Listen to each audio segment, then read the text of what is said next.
अब क्या प्लान है आपका? बस घर जाएंगे और क्या। चलें, आए मैं आपको गाड़ी तक छोड़ देता नहीं, हम चले जाएंगे। हूँ। नहीं नहीं नहीं नहीं, पहले आप लोगों को मैंने अपने उन पे छोड़ा था, देखें कितना बड़ा मैस हो गया। अब आए, मैं आराम से आपको आपकी गाड़ी में बिठा के आपको रुखसत करके आऊँगा। तुम्हारी तो ये वीडियो भी वायरल हो गई है।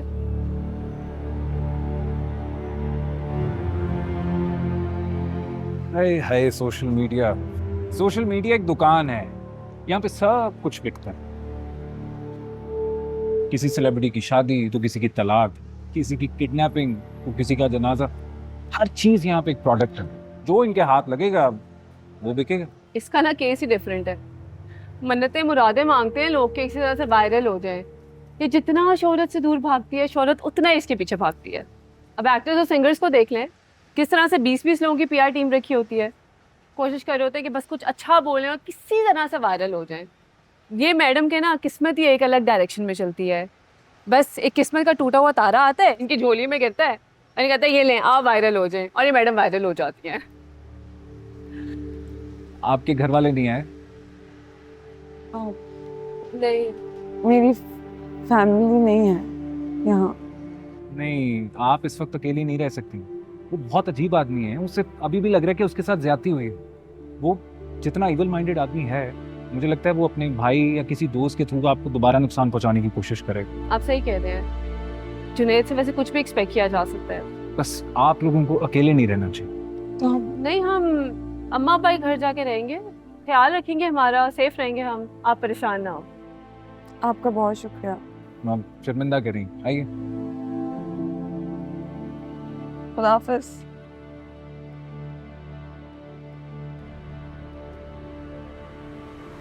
ठीक हो? हम्म, अब ठीक हूँ।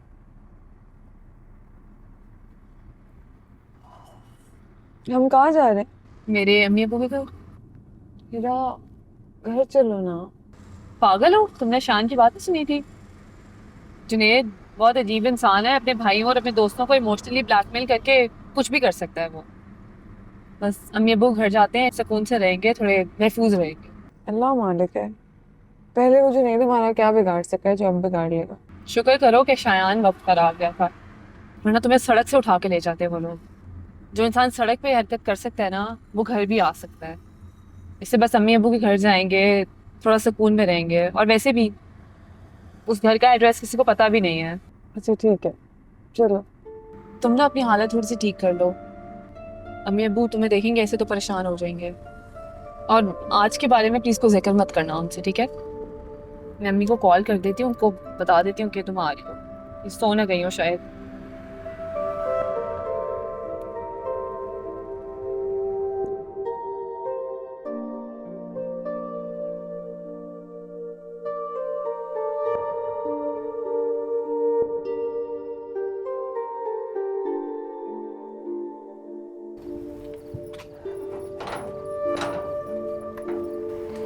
अस्सलाम वालेकुम अम्मी, आप सो गई थी? मैंने आपको कॉल तो की थी। नींद आ गई थी। अम्मी मेरी दोस्त है रश्तीना। आ जाओ आ आ जाओ। जाओ अंदर आ जाओ।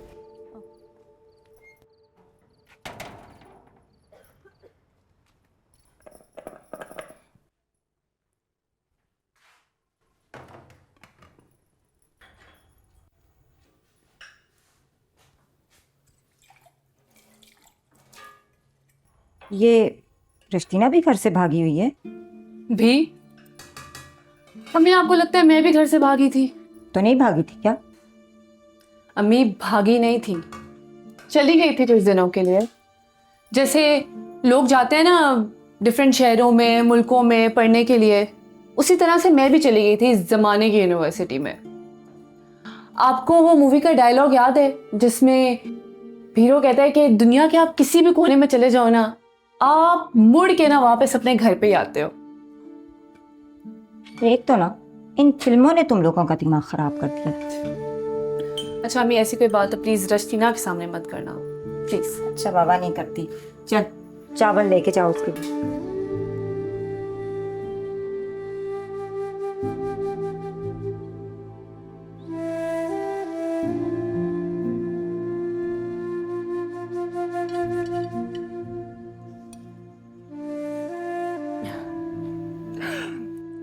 अम्मी तो तो सो गई है। अम्मी, अम्मी हाँ सो गई है? हाँ बेटा, आंख लग गई थी, इतनी देर तक जागी नहीं हो ना। इससे पहले तुम तो उल्लू हो बचपन से, अभी भी आंखें खुली हैं उल्लू की तरह। ना पहले नींद आती थी और ना अब। अम्मी आप अंदर जाके सो जाएं, जब तक आप उठी रहेंगी ना मेरी क्लास होती रहेगी। चलो बेटा, मैं चलती हूँ, सुबह मिलते हैं। अल्लाह हाफिज। सोते हुए इस दरवाजे को भी कुंडी लगा लेना। जी अम्मी, ठीक है।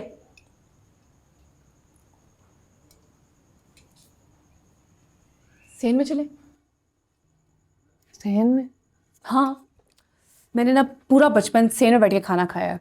चलो उठो उठो। नहीं नहीं, मेरी बात मानो रस्ती ना, उठो जल्दी। आराम से जल्दी करो, खाना खाने दो। नहीं नहीं नहीं, बाहर बाहर पे मैं नहीं आ रही। तुम मेरे साथ चल रही हो बाहर सेन में, हम बैठ के खाना खाएंगे। उठो उठो जल्दी उठो।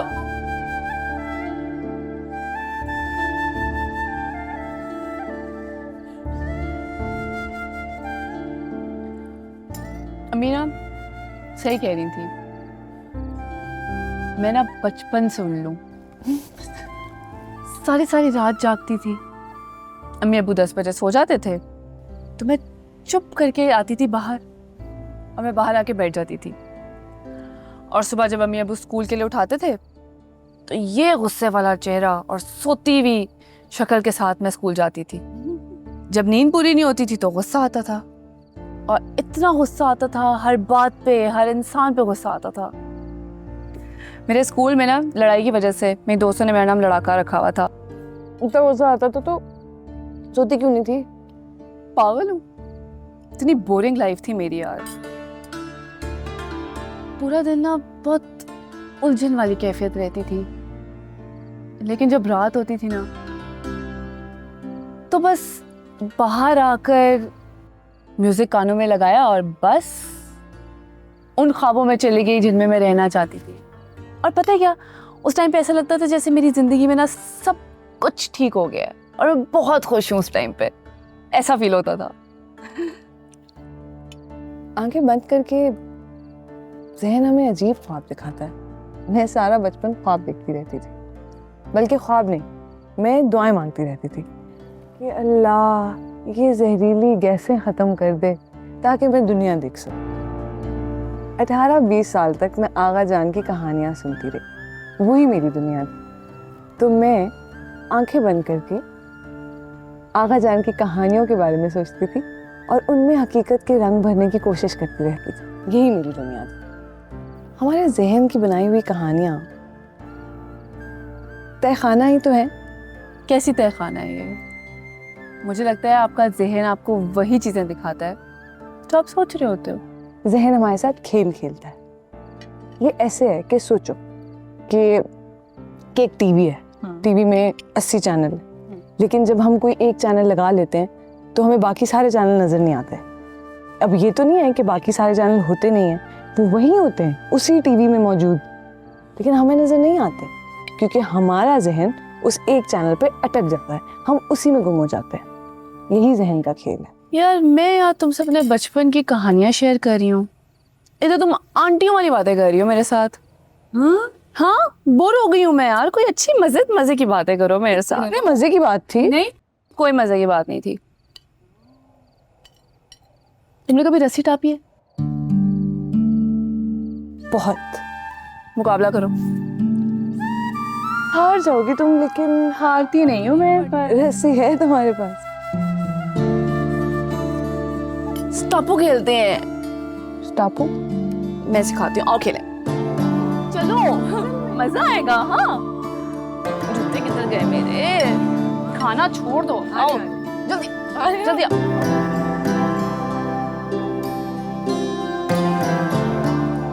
ये पत्थर ना हम नंबर से फेंकते हैं, ठीक है? ये मैंने फेंका और एक टांग पे अब उन नंबर से जाना है, ठीक है? मैं करूंगी, इसके बाद तुम्हारी बारी है। भाई मैं तो चैंपियन थी, अपना देख लो।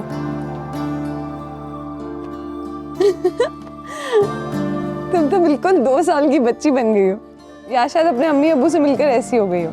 ऐसे लग रहा है किसी छोटे से बच्चे को पार्क में निकाल दिया हो या किसी कैदी को जेल से निकाल दिया हो। तुम्हें पता है, जब मैं घर से जा रही थी ना, तो अब्बू ने मुझे बहुत रोका, मेरे पीछे आए, मेरा हाथ पकड़ा, मुझे कहते हैं कि जिस आज़ादी की तरफ तुम जा रही हो ना, वो सबसे बड़ी कैद है।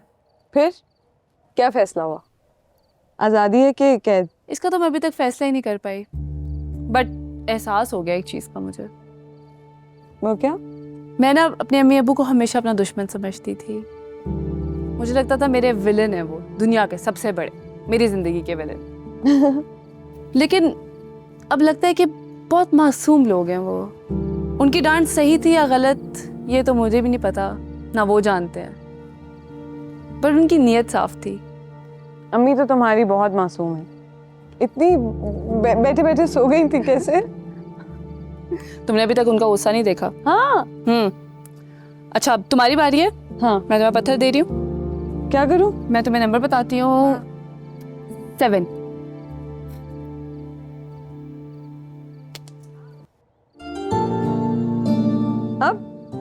अब एक टांग, 2 टांगे और फिर एक टांग। शुरू। ध्यान से, गिरना नहीं। 2 अब? हाँ, अब 1 और 2। वाह, कर लिया तुमने तो। कौन है जानती? फिर अब तुमने वापस आना है।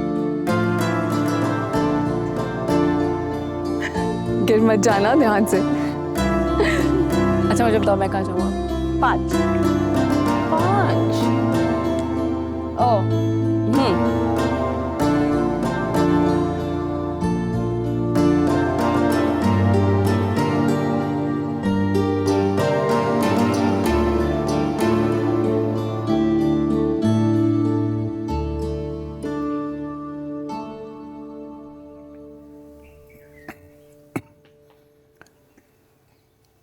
तो बेटा हिरा आपके साथ रहती है?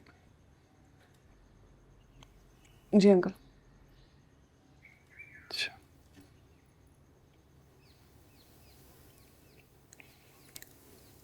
और आपके अम्मी अब्बू? पानी दो। अम्मी अब अंकल फोन। नाश्ता कर लो बेटा, ये जरूरी है अभी। अंकल ऑफिस से फोन है, फोन ना उठाओ बॉस बड़ा डांटते हैं। 1 सेकंड में। अस्सलाम वालेकुम। वालेकुम अस्सलाम, कैसी हैं आप? मैं बिल्कुल ठीक, आप कैसे हैं? कोई मसला तो नहीं हुआ? नहीं, आराम से पहुंच गए थे हिरा के घर। हिरा के अम्मी अब्बू भी बहुत अच्छे हैं, अभी उन्हीं से गपशप लग रही थी। अच्छा रिश्तीना, हमें लॉयर से मिलना पड़ेगा। वकील से मिलने क्यों? ये भी कल FIR कटवाई है हमने, तो अब फॉलोअप के लिए हमें वकील तो चाहिए होगा ना? अल्लाह नहीं, मुझे नहीं पढ़ना ये केसेस के चक्करों में। मतलब एक तो इंसान को कोई अगवा करने की कोशिश करे, उसकी परेशानी अलग, और फिर जाके कोर्ट्स में साबित करो कि ये कोशिश की गई थी। आई अंडरस्टैंड, लेकिन अब कानून है, करना तो पड़ेगा। नहीं शान, रहने देते हैं ये केस वेस का चक्कर, रहने देते हैं। बहुत से चक्कर ऐसे हैं जिसमें इंसान पढ़ना नहीं चाहता लेकिन मजबूरन पढ़ना पड़ता है। इस केस को आप ओपन एंडेड छोड़ नहीं सकते, कोई ना कोई नतीजा तो निकालना पड़ेगा ना। छोड़े ना, कानून को उसका काम करने दें। तो आप समझ नहीं रही हैं, हमें वकील से मिलना पड़ेगा। भी देखें, अगर हम ये केस कानून पे छोड़ ही रहे हैं तो कम से कम जुनैद को इस बात का अंदाजा जरूर होना चाहिए कि अगर आइंदा वो ऐसी कोई हरकत करेगा तो उसके लिए बहुत मसले खड़े हो सकते हैं। एंड हु नोज, हम पीछे हट जाते हैं और वो बाइज्जत बरी हो जाता है, बाहर निकल के वो किसी और लड़की के लिए नुकसानदेह हो सकता है। किसी और लड़की क्या, आपको अगर नुकसान पहुंचा दिया फिर? ठीक है, तो किस टाइम मिल रहे हैं फिर हम? आप बताएं कितने बजे मिलना है? मैं वकील को फोन करता हूँ, वो जो भी टाइम बताता है मैं आपको फोन करके बता रहा हूँ। ओके चलें, थैंक यू, टेक केयर।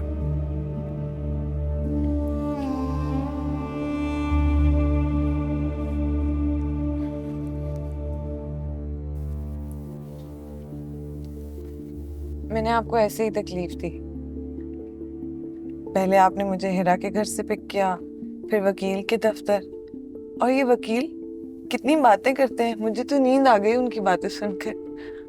वकील ऐसे ही होते हैं, सवाल पूछना उनका काम है। वो केस की छोटी छोटी बातें जानना चाहते हैं, क्योंकि कल को अगर कोर्ट में जज के सामने पेश होंगे और उनके पास जवाब ना हुए फिर तो बस इसीलिए केस की गहराई तक पहुंचते हैं और फिर कुछ अपनी फी भी जस्टिफाई करनी होती है इनको, इसलिए इतने सवाल पूछते हैं। मैंने आपसे कहा था मैं अकेली चली जाऊंगी, आपका बहुत वक्त जाया हो गया ना। नहीं नहीं, ऐसी कोई बात नहीं है, और आजकल आपको बिल्कुल अकेले नहीं घूमना चाहिए। जुनैद राइट, बहुत इविल माइंडेड लगता है मुझे। वो क्या कर सकता है, वो तो पुलिस की हिरासत में है। बिल्कुल है पुलिस की हिरासत में, लेकिन उसके रिश्तेदार, उसके दोस्त, वो तो पुलिस की हिरासत में नहीं है। ऐसे लोगों के सर्कल में भी जितने लोग होते हैं ना, वो भी बहुत इविल माइंडेड होते हैं। तो हमें थोड़ा थोड़ा सेफ रहना चाहिए, एहतियात करनी चाहिए। जब तक अल्लाह ना चाहे कोई किसी को नुकसान नहीं पहुंचा सकता, सब उसके इख्तियार में है। तवक्कुल अच्छी बात है, लेकिन अल्लाह ताला भी इंसान को महफूज रहने की तलकीन करता है। अल्लाह ही महफूज रखेगा इंशाल्लाह। चलो, तो क्या प्लान है आपका? कुछ नहीं, मैं फ्री हूँ। मैं शायद अपने घर चली जाऊँ, शायद हिरा के अम्मी अब्बू के घर चली जाऊँ। नहीं, अपने घर तो बिल्कुल मत जाइएगा, कुछ दिन एहतियात करनी पड़ेगी हमें। ठीक है, हिरा के अम्मी अब्बू के घर चली जाऊंगी। आपका क्या प्लान है? एक एक्ट्रेस है, मुझे उससे मिलना है। वो भी रिसेंटली लाहौर से यहाँ शिफ्ट हुई है, इफ्रा। मेरे बहुत सारे ड्रामास में काम किया उसने, आप जानती होंगी जरूर। मैं नहीं जानती। आप इफ्रा को नहीं जानती? आपने ड्रामास देखे हैं कभी? नहीं, मैंने कभी टीवी पे ड्रामा नहीं देखा। मैं पहली लड़की से मिला हूँ जो पाकिस्तान में रहते हुए ड्रामा नहीं देखती। मैंने कभी टीवी नहीं देखा था, मेरे घर टीवी नहीं था। 20 साल की हुई तो पहली बार टीवी देखा। अनबिलीवेबल। तो इससे पहले चांद पे रहती थी आप? ऐसा ही कुछ। लेकिन आपके बाबा तो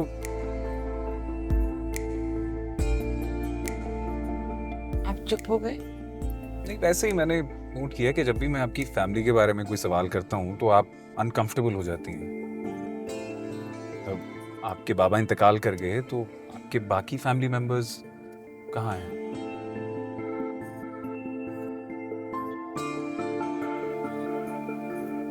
आई एम सॉरी, मैं अपना सवाल वापस लेता हूँ। आप जब भी कंफर्टेबल हों इस बारे में बात करने को, हम तब बात कर लेंगे। It's okay.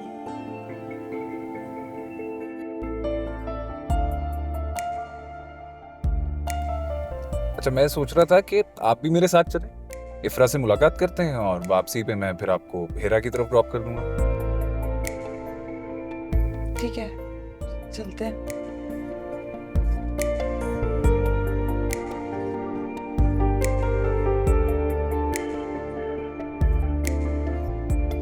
मसला नहीं है, आप अपने चैनल पे किसी भी किस्म की वीडियो अपलोड कर सकती हैं। ना ही कोई चैनल पॉलिसी आपको बाउंड करेगी, ना ही किसी कंटेंट डिपार्टमेंट से आपको स्क्रिप्ट अप्रूव करना पड़ेगा। तो मुझे लगता है कि हमें ना आपके चैनल पे सबसे पहले इंटरव्यूज़ अपलोड करने चाहिए। इंटरव्यूज तो सभी करते हैं। सेलिब्रिटी इंटरव्यूज़ करते हैं ना, और सेलिब्रिटीज़ बातें क्या करती हैं जो फैशन में होती है। बातों का भी फैशन आता है। बिल्कुल फैशन होता है बातों का। हर 15 से 20 साल के बाद रवायात तब्दील हो जाती हैं, ज़िंदगी गुजारने के नए तौर तरीके आ जाते हैं। लोग पुराने तरीके छोड़ के नए तरीके अपना लेते हैं, नया स्कूल ऑफ थॉट आता है, नई बातें आती हैं, फिर वही बातें ट्रेंड्स बन जाती हैं, एंड देन इवेंचुअली फैशन। बात तो सच है। आई थिंक हमें ऐसे लोगों का इंटरव्यू करना चाहिए जिनके पास नई सोच हो, कुछ कहने को नया। ऐसी बातें करने के लिए कोई नहीं हमें मिलेगा। लोग वही बात करते हैं जिनसे उनका कोई ना कोई मकसद पूरा हो। नई बात करने वाला कोई नहीं मिलने वाला। हमारी नज़रें सेलिब्रिटी से हटेंगी तो हमें ऐसे लोग नजर आएंगे ना, भरे पड़े। बहुत सारे ऐसे लोग हैं जो नई बात करना चाहते हैं। रिश्तीना को देख लो, बहुत अच्छा काम कर रही है सोशल मीडिया पे ये। मुझे लग रहा था कि मैंने इन्हें कहीं देखा है।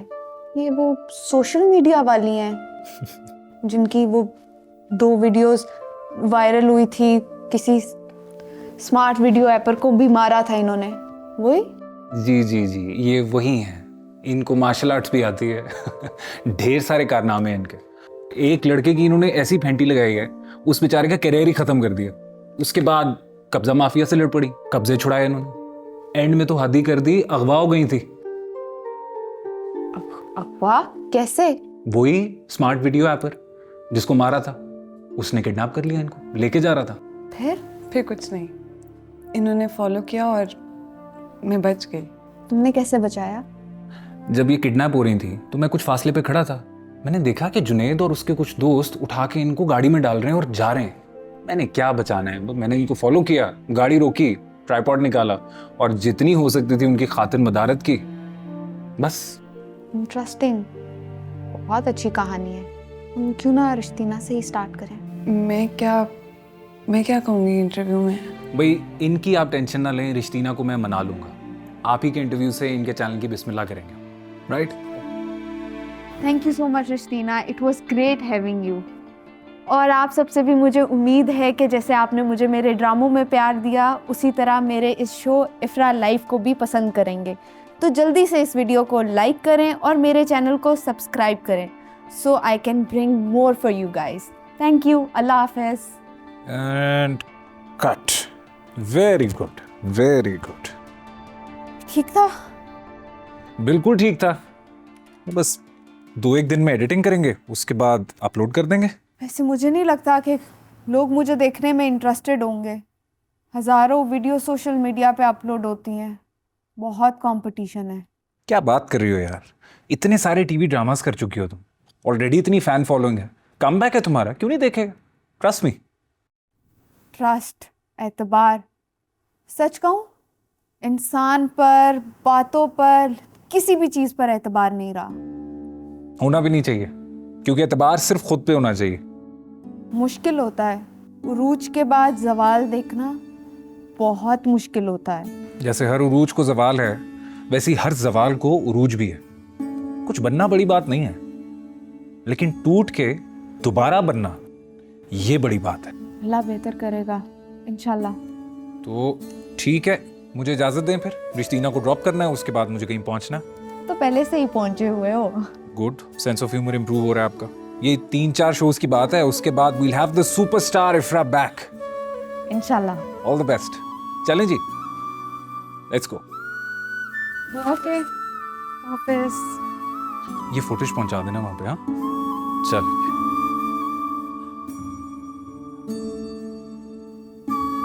आपसे बात करके, आपकी वीडियोस देखकर ऐसा महसूस होता है जैसे आपके पास हर सवाल का जवाब मौजूद हो। जब सवाल ज्यादा होते हैं तो जवाब मिल ही जाते हैं। हर सवाल का जवाब मिल जाता है। लेकिन अगर सवाल है तो उसका जवाब भी जरूर है। जहन का काम है सवाल तख्लीक करना, और कायनात उसका जवाब दे देती है। लेकिन कायनात सिर्फ तब जवाब देती है अगर आप में जवाब जानने की शिद्दत हो। आपको जवाब कैसे मिले? जवाब कहाँ मिले, उल्टा सवाल मिले, बहुत सारे सवाल। फिर उन सवालों ने मिल के जवाब ढूंढ लिए। पता है, जब मैं छोटा था ना, किसी भी चीज़ पे नज़र पड़ती थी तो मेरे जहन में सवाल उठते थे, ढेर सारे सवाल। कैसे सवाल? कोई मखसूस सवाल नहीं, बस सवाल कि ये चांद क्यों है, सूरज क्या है, आग क्या है, इंसान आग से जल क्यों जाता है, टेलीफोन में से आवाज़ कैसे निकलती है, ये बिजली की तारों में बिजली कैसे दौड़ रही है, लालच में इंसान एक दूसरे को क्यों मारते हैं, लालच है क्या, हसद कहाँ से पैदा होता है। So many questions. फिर तो आप बड़े खुशकिस्मत हैं, इतने सारे सवालों के जवाब मिल गए आपको। जवाब मिलना खुशकिस्मती नहीं होती। जैसे हर सवाल का एक जवाब है ना, वैसे हर जवाब के अंदर एक नया सवाल है। It's a never ending process. आपको मजे की बात बताऊं, जब इंसान जवाब तलाश कर रहा होता है ना, तो उसे लगता है जवाब मिलते ही उसकी जिंदगी आसान हो जाएगी। लेकिन अक्सर जवाब जिंदगी मुश्किल कर देते हैं। आपको पता है सबसे ज्यादा सवाल कौन पूछता है? कौन? बच्चे। बच्चा जब इस दुनिया में आता है ना, तो उसके जहन में हर चीज को लेकर सवाल होते हैं और उसे हर सवाल का जवाब चाहिए होता है। लेकिन हम उसके सवालों को एंटरटेन ही नहीं करते। हत्ता कि हमारा टेलीविजन के पास बच्चों के सवालों के कोई जवाब नहीं है। क्यों? क्योंकि कोई ट्रांसमिशन ही नहीं है बच्चों के लिए। तो मजबूरन बच्चा बेचारा वो ड्रामे देख रहा होता है जो असूली तौर पे बड़ों को भी नहीं देखने चाहिए।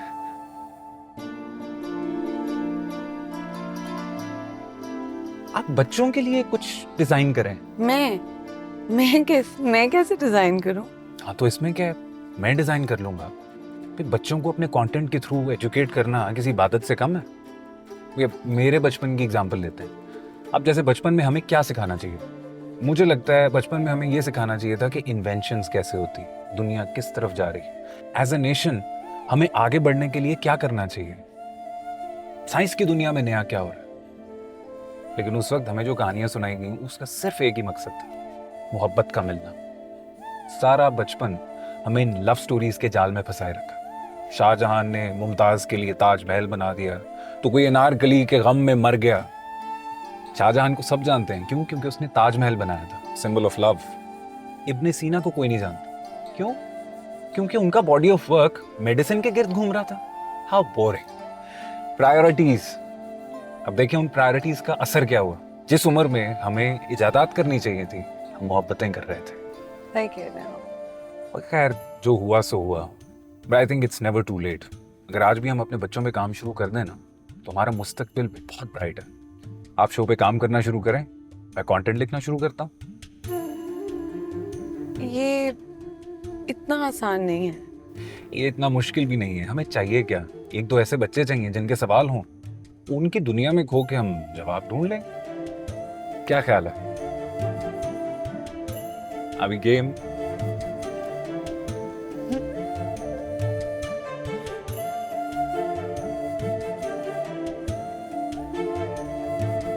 हबीब लेना एक बहुत अच्छा ब्रांड है। 2 पोस्ट तो लगाने हैं, पैसे मिलेंगे। मसला क्या है? अभी टाइम नहीं है। मैं एक बहुत इंपॉर्टेंट चीज पे काम कर रही हूँ और शायान भी उस पर बहुत मेहनत कर रहा है। एक तो ये शायान, जब से तुमने इसकी वीडियोस देखना शुरू किया ना, तुम्हारा आधा दिमाग खराब हो गया है।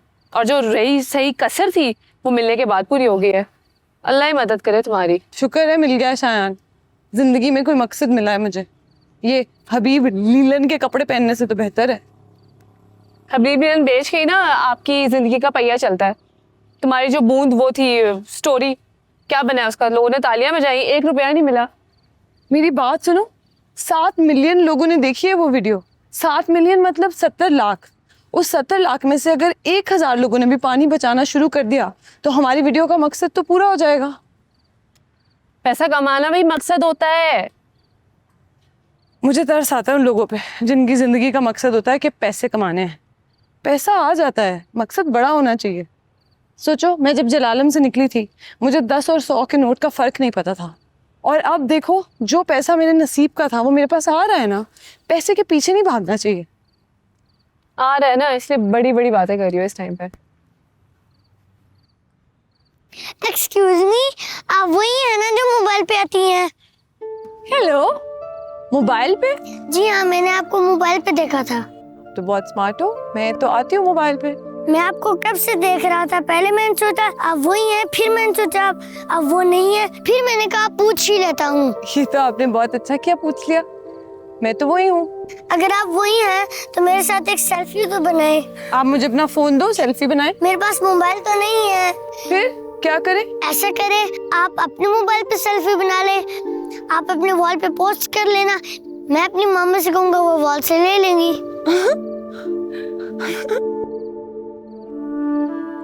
आओ, स्माइल। डन।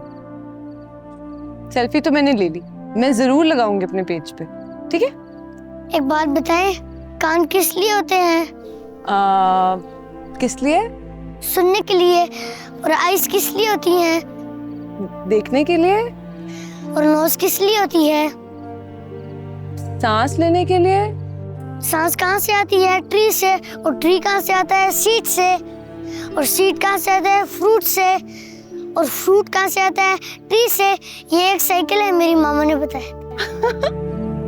आपका नाम क्या है? सारिब। सारे आप तो बहुत मजे की बातें करते हो। सारे किधर रह गए थे तुम?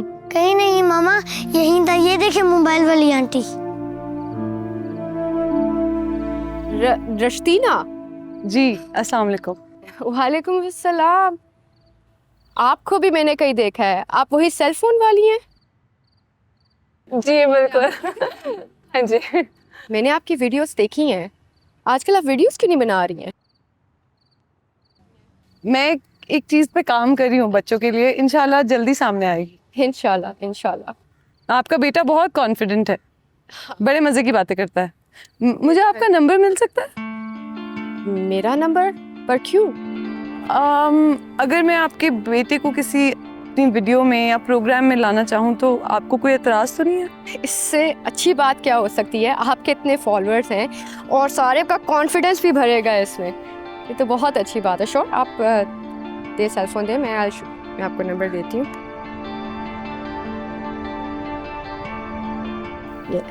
Thank you. ओके सारे बाय बाय कर दे। बाय। क्यूट।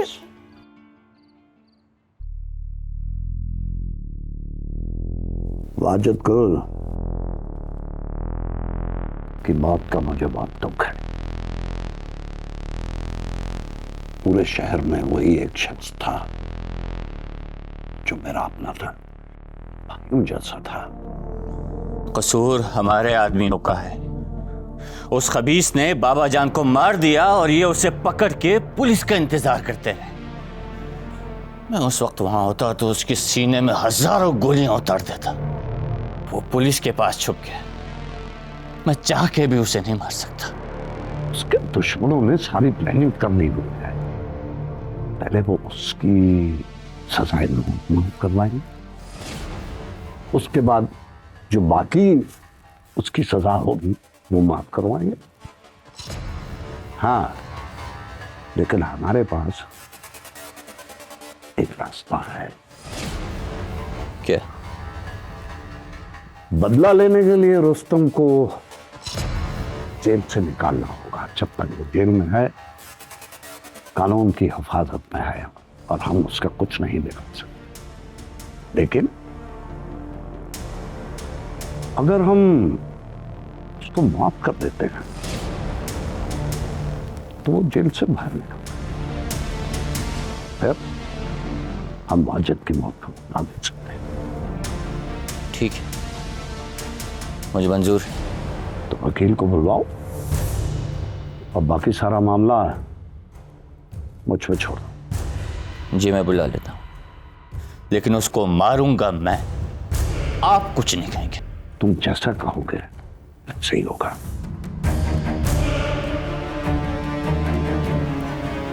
जी मैं बुला लेता हूं वकील को।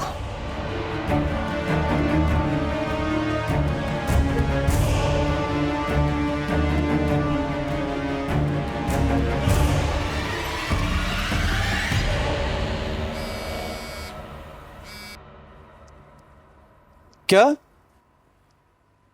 जल्दी से उसका नंबर और पता भेजो मुझे अभी। किसका फोन है? अबा वजदान का फोन था। अरमगान की बीवी परिवर्ष का पता मिल गया है। परिवर्ष तो मर चुकी है, लेकिन उसका बेटा जिंदा है अबा। अरमगान का बेटा? जी, मेरा पोता साला जिंदा है। वजदान उसका एड्रेस अभी मुझे भेज रहा है। उससे कहो जल्दी से जल्दी उसका एड्रेस भेजे। मुझे फौरन से पहले उसको देखना है। जी अबा। रश्तीना कैसी हैं? वालेकुम सलाम, कैसी हैं आप? ठीक है, आज प्लीज।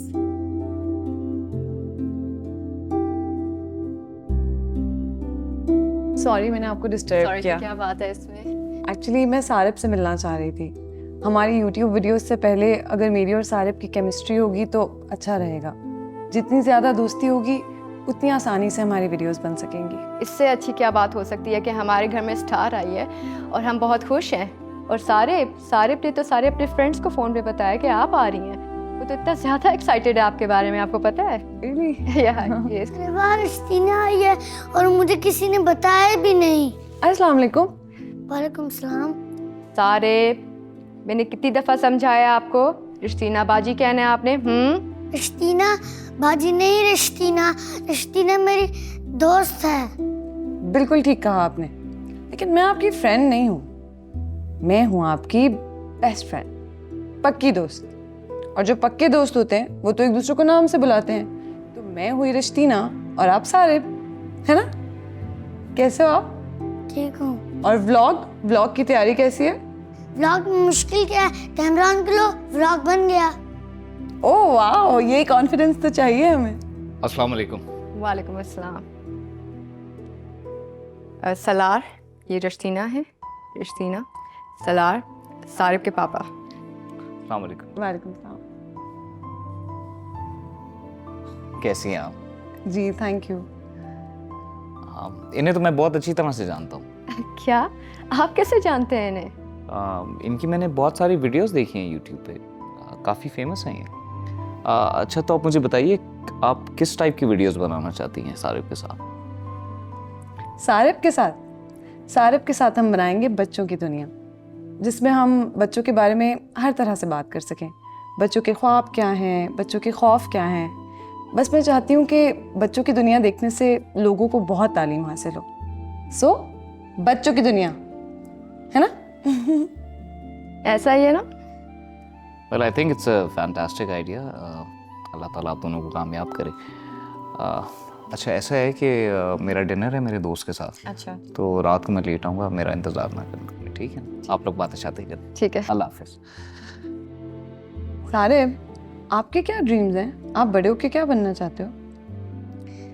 अभी पता नहीं है, कभी सोचता हूँ पायलट बन जाऊँ, कभी सोचता हूँ क्रिकेट बन जाऊँ, कभी सोचता हूँ साइंटिस्ट बन जाऊँ। अभी पता नहीं है, जब पता होगा तो ज़रूर बताऊँगा। जब पता चलेगा तो ज़रूर बताना, ठीक है? ठीक है। बच्चे भी ना, कितनी ऑप्शंस होती हैं इनके पास। अब आप सारिब को ही देख लें, ऑप्शंस गिनवा दी हैं उसने। जैसे जैसे इंसान बड़ा होता है ऑप्शंस बढ़ जाती हैं। मेरा बचपन बहुत मुख्तलिफ था। आपका बचपन कैसा था? मेरे पास एक ही ऑप्शन था और उसी में ज़िंदा रहना ज़रूरी था। और वो ऑप्शन क्या थी? बहुत लंबी कहानी है, कभी फिर सुनाऊंगी। अभी हम आपकी वीडियोस बनाएंगे। Okay ready? चलो रेडी हो जाओ। क्या बताया था आपने? इंसान कहाँ से सांस लेता है? ट्री से। ट्री कहाँ से आता है? सीड से। सीड कहाँ से आता है? फ्रूट से। फ्रूट कहाँ से आता है? ट्री से। ये पूरा एक साइकिल है, मेरी मामा ने मुझे बताया था। Well done, well done, well done. क्या बात है, क्या बात है। सवाल नाचे जवाब गुम